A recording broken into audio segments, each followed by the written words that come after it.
अस्सलाम वालेकुम guys, welcome to our channel. Hope you all are doing well. तो आज की वीडियो में मैं गयोंगसोंग क्रिएचर सीरीज़ को एक्सप्लेन करूंगी और साथ में रिव्यू दूंगी कि कैसे ये एक वर्थ वॉचिंग सीरीज़ है।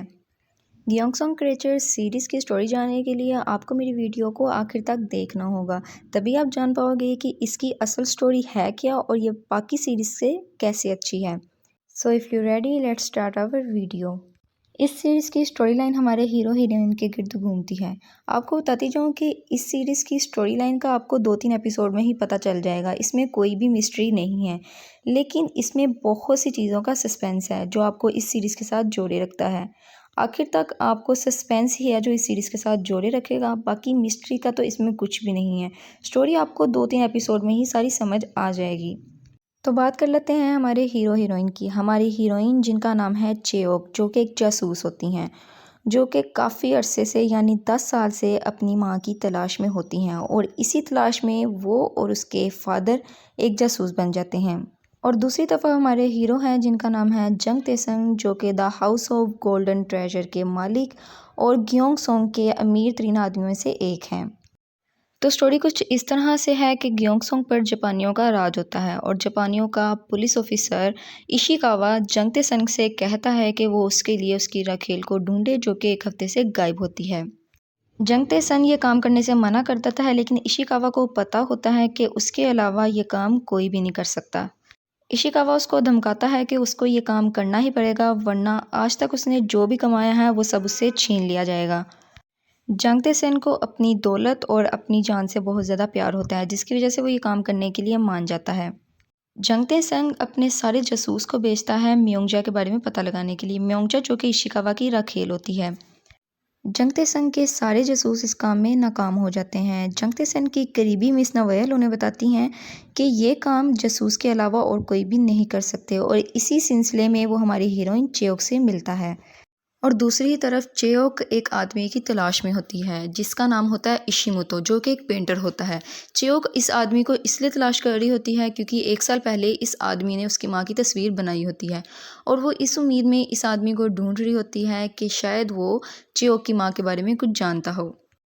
चियोक इशिमोतो की तलाश में गयोंगसोंग आती है और गयोंगसोंग में उसे ये पता चलता है कि अगर किसी की भी तलाश करनी है या पैसे की ज़रूरत है तो उसके लिए the house of golden treasure के मालिक मिस्टर जैंग से मिलना होगा। तो इसी तरह चियोक और उसके फादर मिस्टर जैंग से मिलते हैं और दोनों के दरमियान एक मुआहिदा तय होता है। जंग तेसन उसे म्योंगजा को ढूंढने के लिए कहता है और दूसरी तरफ चियोक उसे इशिमोतो को ढूंढने के लिए कहती है। चियोक म्योंगजा की तलाश में लग जाती है और उसे ये मालूम होता है कि म्योंगजा गयोंगसोंग के एक हॉस्पिटल में है जहाँ पर आम लोगों का जाना मना होता है। वो ये खबर जंग तेसन को देती है और जंग तेसन अपने एक दोस्त की मदद लेता है ताकि हॉस्पिटल के अंदर जा सके। वो लोग हॉस्पिटल के अंदर चल जाते हैं, लेकिन म्योंगजा के बारे में कुछ खास खबर उन्हें नहीं मिलती। म्योंगजा की तलाश वो कर ही रहे होते हैं कि उन्हें एक आदमी मिलता है जो कि उनके कहता है कि वो उनकी मदद करेगा, और वो उन्हें बताता है कि हॉस्पिटल की बैक साइड पर कुछ लोगों को बंदी बनाकर रखा गया हुआ है। जो भी वहां जाता है वो वहां से कभी भी लौटकर वापस नहीं आता है। तभी हॉस्पिटल से गोलियों की चलने की आवाज़ आने लग जाती है और सबको हॉस्पिटल से निकालने का कह दिया जाता है। चेओक जंग तेसंग से कहती है कि वो हॉस्पिटल से चले जाए, तब तक वो म्योंगजा का पता लगा लेगी और उसको एक इशारा देगी। जंग तेसंग हॉस्पिटल से चले जाता है और इशिमोतो की तलाश में लग जाता है। अभी आपको स्टोरी थोड़ी बोरिंग लग रही होगी, तो फिर मैं आपके सस्पेंस को तोड़ देती हूँ। दरअसल ये हॉस्पिटल जापानियों के कब्जे में होता है और यहाँ पर लोगों को कैद कर कर उन पर एक्सपेरिमेंट किए जा रहे होते हैं, और गयोंगसोंग के रहने वाले लोग इस बात से बेखबर होते हैं। और आपको एक और ख़ास बात बताती जाऊँ, चेओक जो अपनी माँ को ढूंढ रही होती है वो इसी हॉस्पिटल में कैद होती है और म्योंगजा को भी इसी हॉस्पिटल में कैद किया गया होता है। और साथ ही साथ जंग तेसंग और चेओक जिस आदमी को ढूंढ रही होती हैं, इशिमोतो को यानी पेंटर, वो भी इसी हॉस्पिटल में काम करता है। और चेओक को और जंग तेसन को इस बात की ज़रा भी खबर नहीं होती और वो दोनों अपनी ही तलाश में लगे होते हैं। मोंगजा की तलाश करते हुए चियोक को कुछ बच्चे इस हॉस्पिटल में कैद मिलते हैं और उसे ये मालूम होता है कि इस हॉस्पिटल पर लोगों पर एक्सपेरिमेंट हो रहे हैं। चियोक उन बच्चों को अपने साथ ले जाती है ताकि वो उन बच्चों की मदद कर सके इस हॉस्पिटल से बाहर निकलने में। दूसरी तरफ शहर में खबर फैल जाती है कि गयोंगसोंग हॉस्पिटल में एक बीमारी फैल गई है, जिसकी वजह से गयोंगसोंग हॉस्पिटल में अंदर जाना मना हो गया है। जंगते संग को जब इस खबर का मालूम होता है तो वो हॉस्पिटल के अंदर जाने का इरादा करता है ताकि वो अपनी दौलत को बचा सके, और साथ ही साथ इसकी दूसरी वजह ये होती है कि वो चेयोक को कहीं ना कहीं पसंद करने लगता है। अब मैं एक और सस्पेंस से पर्दा हटा देती हूँ। क्योंगसोंग हॉस्पिटल में एक पागल डॉक्टर और एक पागल कर्नल होता है। यही दो लोग होते हैं जो कि लोगों पर एक्सपेरिमेंट कर रहे होते हैं।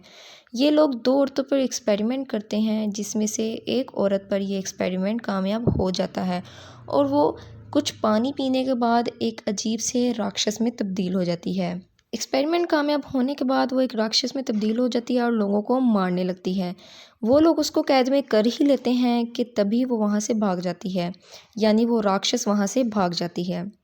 यही वजह होती है कि ग्योंगसोंग हॉस्पिटल को बंद कर दिया जाता है और वहाँ पर किसी का भी जाना मना कर दिया जाता है।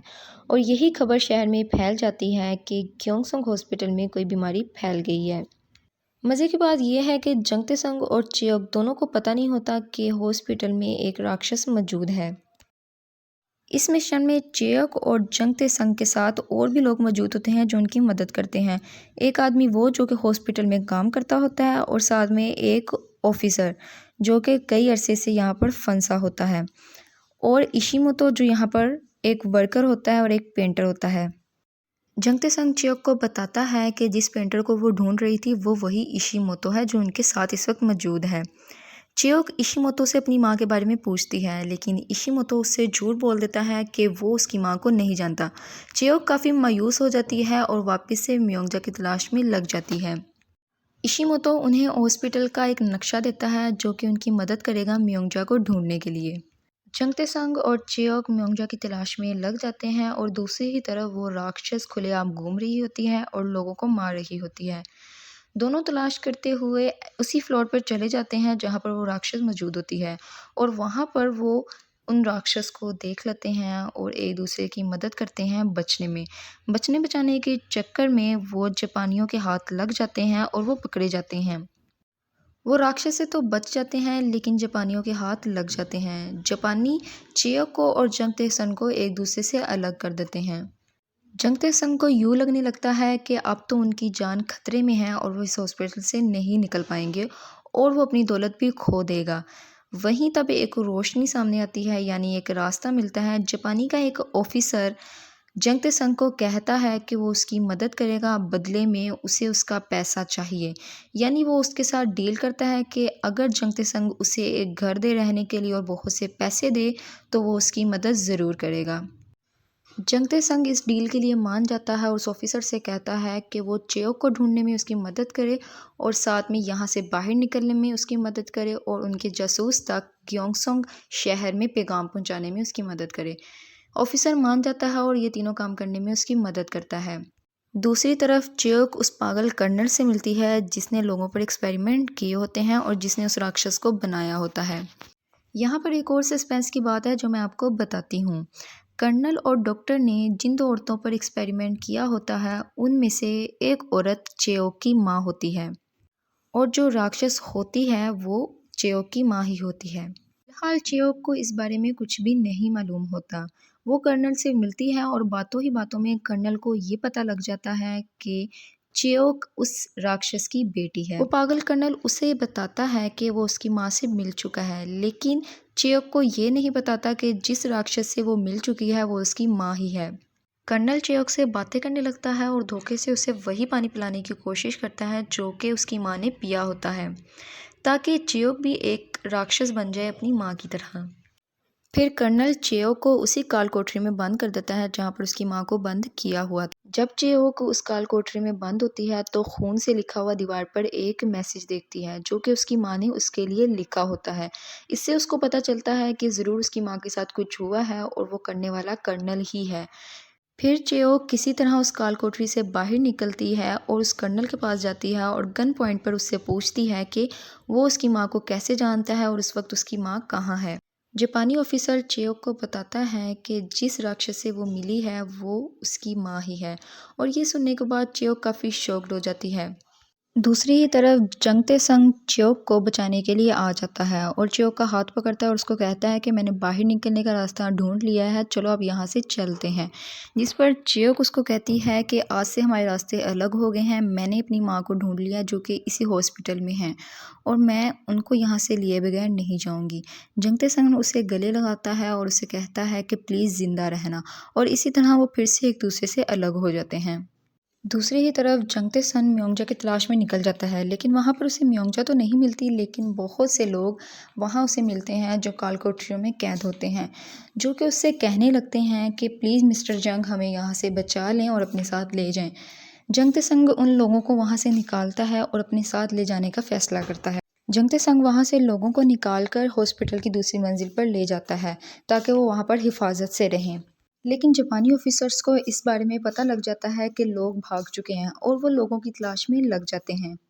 चेओक के फादर जंगते संग से पूछते हैं कि उनकी बेटी चेओक कहाँ है, जिस पर जंगते संग सारी बात उनको बताता है और उनसे वादा करता है कि वो चेओक को सही सलामत वापस ले आएगा, लेकिन तब तक चेओक के फादर को कहता है कि वो लोगों की हिफाजत करे, तब तक हम यहाँ से निकलते हैं। जंगते संग च्योक को ढूंढने के लिए निकल जाता है और दूसरी ही तरफ जापानी ऑफिसर च्योक को पकड़कर बांध देते हैं और उस मंजिल पे ले जाते हैं जहां पर वो राक्षस मौजूद होता है।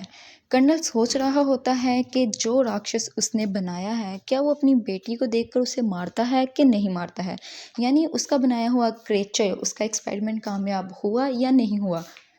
च्योक बेहोश होती है। जब उसे होश आता है तो उसके सामने वो राक्षस मौजूद होता है, यानी उसकी माँ। उसकी माँ उस पर हमला करने ही लगती होती है कि डर के मारे च्योक के मुंह से निकलता है कि प्लीज़ माँ रुक जाओ, जिस पर वो राक्षस सच में रुक जाती है। आखिर वो होती तो उसकी माँ ही है। ये देखकर जापानी ऑफिसर काफ़ी मायूस हो जाता है और उसे बहुत गुस्सा आता है और आखिरकार वो समझ जाता है कि माँ की ममता जीत गई, और जिस वजह से वो अपने ऑफिसर्स को ऑर्डर देता है कि चेओक को मार दो। जापानी ऑफिसर चेओक के ऊपर गोलियां बरसाना शुरू कर देते हैं, जिस पर उसकी माँ आगे होती है और चेओक को बचा लेती है और उसकी हिफाजत करने लगती है। जापानी ऑफिसर को और भी गुस्सा आने लग जाता है। इसी सब के दौरान जंगते संग च्योक के पास आता है और उसका हाथ पकड़ कर उसे वहाँ से ले जाता है और वो देखता है च्योक बहुत ज़्यादा रो रही होती है और च्योक उसको गले लगाकर रोते हुए कहती है कि वो जो राक्षस वहाँ मौजूद है वो मेरी माँ है। जंगते संग उसे गले लगाता है और उसे समझाता है कि हमें अभी इस वक्त यहाँ से निकलना चाहिए, क्योंकि उनके साथ और भी लोग मौजूद हैं जिनकी जान खतरे में है, और वो उससे वादा करता है कि वो वापस इस हॉस्पिटल में ज़रूर आएंगे जब सब कुछ ठीक हो जाएगा। जिस पर चेयोक उसकी बात मान जाती है और उसके साथ वापस जाने के लिए तैयार हो जाती है।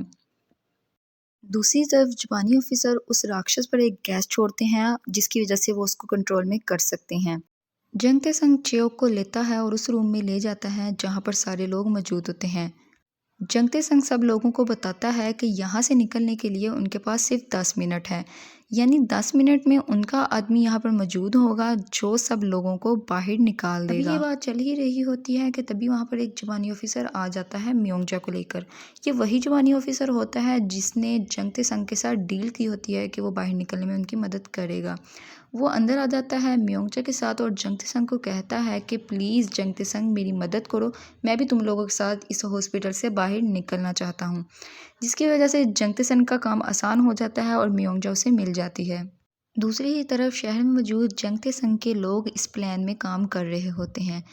शहर में मौजूद जंगते संग के आदमी इशिकावा के पास ये खबर पहुंचाते हैं कि ग्योंगसंग हॉस्पिटल में लोगों पर एक्सपेरिमेंट हो रहा है, जिसकी वजह से इशिकावा हॉस्पिटल में जांच पड़ताल के लिए निकल जाता है। जब इशिकावा जांच पड़ताल के लिए हॉस्पिटल में एंटर होता है अपने आदमियों के साथ, तो उनके आदमियों में से एक आदमी जंगते संग का आदमी होता है जो कि वहाँ से लोगों को निकालने के लिए उस हॉस्पिटल में एंटर होता है।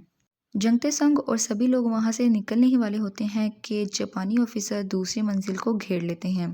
जंगते संग अपने साथ मौजूद सभी लोगों को कहता है कि वो खिड़की से बारी बारी नीचे उतरें और जाके गाड़ी में बैठ जाएं, और ये सब करने के लिए सभी लोगों के पास सिर्फ 10 मिनट ही है, और वो तब तक के लिए जापानी ऑफिसर को रोकने के लिए निकल जाता है।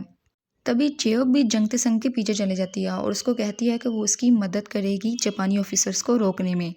सभी लोग बारी बारी खिड़की से नीचे उतर जाते हैं और गाड़ी में जाके बैठ जाते हैं। तभी जंगते संग के पास एक आदमी आता है और उन्हें कहता है कि अब उनकी भी नीचे उतरने की बारी आ गई है ताकि वो जल्द से जल्द इस हॉस्पिटल से बाहर निकल पाएँ।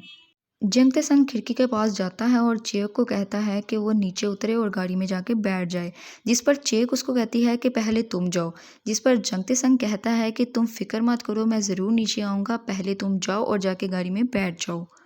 सभी लोग कार में बैठ जाते हैं और हॉस्पिटल से निकलने में कामयाब हो जाते हैं और यहीं पर इस सीरीज़ का पार्ट 1 एंड हो जाता है। अब आप लोग सोच रहे होंगे कि पार्ट 2 देखने की क्या ही ज़रूरत है, मतलब पार्ट 2 में ऐसा क्या रह गया है जो देखना पड़े, यानी सारी स्टोरी तो यहाँ पर ख़त्म हो गई है। लेकिन ऐसा कुछ भी नहीं है, कुछ सस्पेंस ऐसे हैं जो मैं आपको बताने वाली हूँ जो कि पार्ट 2 में देखने लाजमी हैं। जैसा कि मैंने आपको बताया है कि सभी उस हॉस्पिटल से निकलने में कामयाब हो जाते हैं, तो ऐसा कुछ भी नहीं है। जंगते संग वहीं पर रुक जाता है ताकि वो ऑफिसर्स का ध्यान भटकाए और सब लोग हॉस्पिटल से बाहर निकल जाएं। यानी हमारे हीरो ने अपनी हीरोगिरी दिखानी थी और राइटर ने पार्ट 2 के लिए कुछ तो छोड़ना ही था, जिसकी वजह से जंगते सन हॉस्पिटल में ही रह जाता है ताकि वो ऑफिसर्स का ध्यान भटकाए। ऑफिसर्स का ध्यान भटकाते हुए जंगते संग काफ़ी ज़ख्मी हो जाता है और दूसरी तरफ चियोक कहती है कि वो जंगते संग को यहाँ से लिए बगैर नहीं जाएगी। तो वहाँ पर मौजूद लोगों में से एक आदमी उन्हें कहता है कि अगर वो जंगते संग को लेने गए तो यकीनन उनमें से कोई भी यहाँ से ज़िंदा बाहर नहीं निकल पाएगा। जिस पर चियोक काफ़ी मायूस हो जाती है और लोगों की तरफ देखने लगती है और वो फैसला करती है कि हमें जंगते संग के बगैर ही यहाँ से निकलना होगा। दूसरी तरफ जंगते संग ऑफिसर्स को चकमा देकर वहां से भाग जाता है, लेकिन वो हॉस्पिटल से निकलने में नाकाम ही रहता है। एक तो पार्ट 2 में ये सस्पेंस है जो आपको देखने को मिलेगा कि चेओक वापस आएगी जंगते संग को बचाने के लिए या फिर जंगते संग वहां से निकलने में कैसे कामयाब होगा। एक और दूसरा सस्पेंस आपको बताती जाऊं जो कि आपको पार्ट 2 में देखने को ज़रूर मिलेगा और जिसकी वजह से आप पार्ट 2 देखने को मजबूर हो जाओगे। तो थोड़ा-सा रिवर्स में जाएँ तो होता कुछ यूँ है कि जैसा कि मैंने आपको बताया कि कर्नल धोखे से चियोक को एक ड्रिंक पिलाने वाला होता है, जिसकी वजह से वो एक राक्षस में तब्दील हो सकती थी, लेकिन चियोक वो ड्रिंक नहीं पीती है। लेकिन जब कर्नल अपने ऑफिस में वापस आता है और वो देखता है ग्लास में मौजूद ड्रिंक किसी ने पी ली होती है, वो अपने पास मौजूद ऑफिसर से पूछता है कि यहाँ पर कौन से लोग आए थे और किसने ये ड्रिंक पी होगी, जिस पर उसका ऑफिसर जवाब देता है कि यहाँ पर 4 लोग आए थे। पहला जंगतेसंग, दूसरा चेओक और तीसरा वो ऑफिसर जो कि म्योंगजा को बचा के वहाँ पर लाता है और चौथी म्योंगजा खुद होती है। यानी वो ड्रिंक इन चारों में से किसी ने पी होती है, लेकिन कर्नल को अभी ये नहीं पता कि ये ड्रिंक इनमें से किसने पी है। आप टेंशन ना लें, मैं आपको बता देती हूँ कि वो ड्रिंक किसने पी होती है। दरअसल वो ड्रिंक म्योंगजा ने पी होती है और म्योंगजा वहाँ से निकल तो जाती है हॉस्पिटल से, लेकिन उसने वो ड्रिंक पी ली होती है और इस वक्त वो एक क्रेचर में तब्दील होने वाली होती है और वो ग्योंगसुक शहर में होती है। और मज़े की बात यह है कि किसी को भी इस बारे में नहीं पता है कि म्योंगजा वो ड्रिंक पी चुकी है। और यही वो कुछ सस्पेंस है जो कि आपको पार्ट 2 में देखने को मिलेंगे, जिसकी वजह से मैं भी पार्ट 2 का बहुत बेसब्री से इंतज़ार कर रही हूँ। जैसा कि मैंने आपको बताया है कि 2-3 एपिसोड में ही आपको इस सीरीज़ की स्टोरी पता चल जाती है, लेकिन सस्पेंस ही है जो आपको इस सीरीज़ के साथ जोड़े रखता है। इस सीरीज़ की रिव्यू की बात करें तो डेफ़िनेटली ये एक वर्थ वॉचिंग सीरीज़ है। आपको ये सीरीज़ ज़रूर देखनी चाहिएगी क्योंकि इसमें बहुत ज़्यादा सस्पेंस है, जो कि आपको इस सीरीज़ में अपने साथ बाँध के रखता है। फिर भी मैं यही कहूँगी कि ये series All of Us Are Dead और स्वीट होम जैसी कमाल की सीरीज़ का मुकाबला अभी तक नहीं कर पाई है, क्योंकि जो सस्पेंस और जो मिस्ट्रीज़ इन सीरीज़ में थी वो इस सीरीज़ में नहीं है। लेकिन ये वर्थ वॉचिंग सीरीज़ है, डेफिनेटली आपको ये ज़रूर देखनी चाहिए। और जो इस सीरीज़ को देख चुके हैं वो मुझे कमेंट सेक्शन में ज़रूर बताइएगा कि आपको ये सीरीज़ कैसी लगी। वीडियो काफ़ी लंबी हो गई है तो यहाँ पर वीडियो का इख्तिताम करते हैं। होप आपको वीडियो पसंद आई हो। मैंने पहली बार ऐसी सीरीज़ एक्सप्लेन वीडियो बनाई है, तो अगर आपको पसंद आई है और अगर आप चाहते हो कि मैं और ऐसी वीडियोस बनाऊं तो मुझे कमेंट सेक्शन में ज़रूर बताइएगा। इतनी मेहनत के लिए एक सब्सक्राइब, एक लाइक तो ज़रूर बनता है। बेल आइकन को प्रेस करना मत भूलिएगा ताकि और आने वाली वीडियोस आप तक जल्द पहुंच सकें। तो फिर मिलते हैं मेरी नेक्स्ट वीडियो में। Thank you for watching. अल्लाह हाफिज़।